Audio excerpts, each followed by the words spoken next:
እሺ ባቡሌር በጎ አድራጎት ድርጅት አምባሳደር አድርጋችሁ ሾማችሁ በድያችኋለሁ። ፋናንዬ ይቅር በይኝ እናቴ። ፈቲ አባይ፣ ሮማን፣ ኡስታዝ አቡበከር አህመድ፣ በድሩዜ፣ ኡስታዝ ሙሉ ቱርኪ አንገታችሁን አስደፍጫችኋለሁ። ይቅር በሉ። ሰላም ውድ የቻናላችን ቤተሰቦች፣ ዛሬም እንደተለመደው ትኩስና አዲስ በሆነ መረጃ መተንላችኋል። አብራችሁን ቆዩ።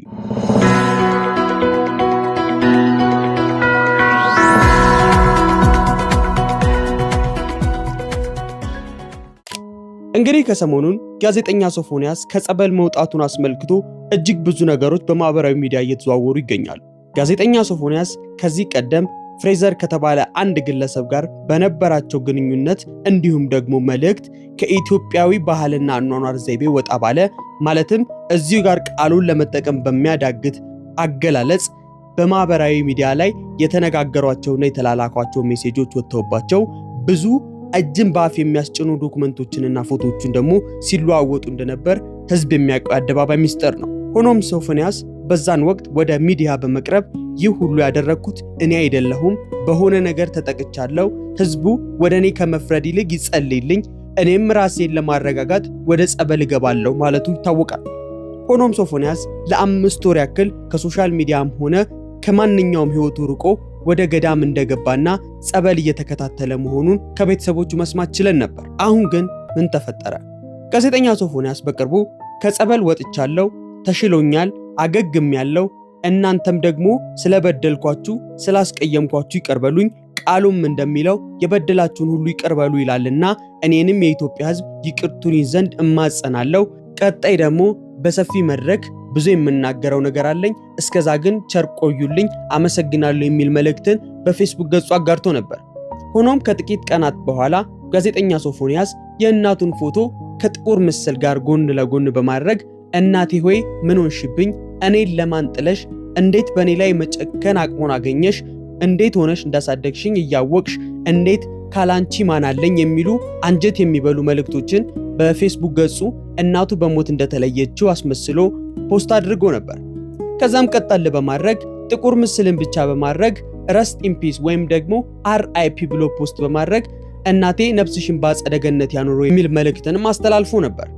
ይህን የተመለከቱ እናትም በዩቲዩብ ብቅ በማለት እኔ አለሁ፣ አልሞትኩም፣ ማንም አልገደለኝም፣ ከገደለኝም ደግሞ ሊገለኝ የሚችለው እርሱ ራሱ ልጄ ነው ብላለች። እኔ አለሁ፣ የትም አልሄድኩም፣ ማንም አልገደለኝም፣ እኔ ለጊዜው ተደብቄን ያለሁት፣ የተደበቅኩትም ከማንም አይደለም ከራሱ ከገንዛ ልጄ ነው በማለቷ ተናግራለች። እናት እንዲህ ያለችበትን ምክንያት ጋዜጠኛዋ በምትጠይቅበት ወቅት ሶፎንያስ ጸበል ከመግባቱ በፊት በሕክምና ይታገዝ እንደነበረና መድኃኒትም ተሰጥቶት ያንን መድኃኒት የተከታተለ የአእምሮ በሽታው ትንሽ አገግሞለት እንደነበረ ትገልጻለች።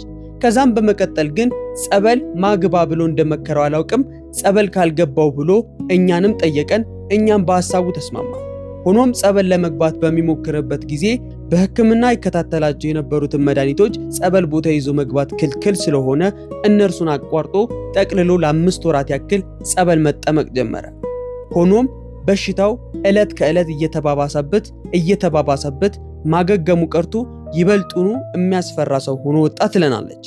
ምክንያቱም ከ3 ቀናት በፊት ቤቱን እንዳልነበር አድርጎ የቤቱን ዕቃዎችና ንብረቶች በሙሉ አውድሞ በ2 ድስት ዘይት በማፍላት የሚጠጋኝ ሰው ፊት ጋር እቸልሷለሁ እያለ እያስፈራራን ነበር ትላለች እናት።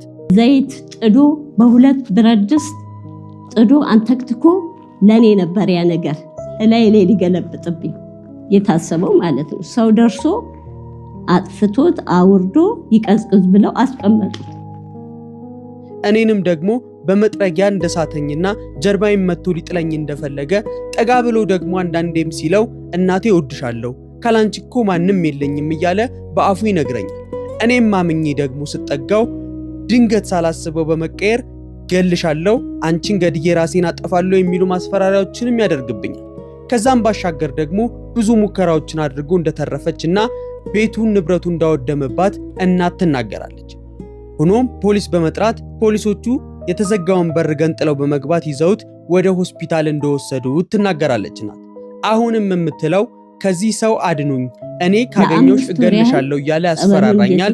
ቤተሰቦቼም በአካባቢ ያሉ ሰዎችም ካለውበት መኖሪያ ቦታ ራቅ ብዬ እንድኖር ወይም ደግሞ እንድሸሽ ስለፈለጉ እኔም እሱን ተቀብዬ በአሁኑ ሰዓት ሸሽቼ ያለሁት ከገዛ ልጄ ከገዛ ቤቴ ራሴው ሸሽቻለሁ። ምክንያቱም በምን ሰዓት እንደሚመጣና በምን ሰዓት ምን ሊያደርገኝ እንደሚችል አላውቅም ብላ ፍርሃቷን ትናገራለች። አስቀጥላም ደግሞ እናት ናትና ለኢትዮጵያ ሕዝብ ተማጽኗን አቅርባለች። እባካችሁ ልጄን አድኑልኝ፣ ምን እንደነካው አላውቅም፣ እባካችሁ ልጄን አትርፉልኝ ስትል ትናገራለች። አሁንም ፈልገው አድኑልኝ ወገኖቼ፣ አድኑልኝ። በሰማይ በምድር ታገኙታላችሁ። አድኑልኝ ወገኖቼ። ብዙዎችም ደግሞ በሶሻል ሚዲያ ሆነ በማህበራዊ ገጽ የተለያዩ ሐሳቦችን የሕክምና ባለሙያዎችም ጨምሮ ስለ ጋዜጠኛ ሶፎንያስ ብዙ ነገሮችን እያሉ ይገኛሉ። የኛም ሚዲያ ቀጣዩን ሁናቴ ለእናንተ በቅርብ ርቀት እየተከታተለ የሚያሳይ ሲሆን እናንተም ቤተሰብ በመሆን ሰብስክራይብ፣ ላይክ፣ ሼር እያደረጋችሁ አብራችሁን ቆዩ።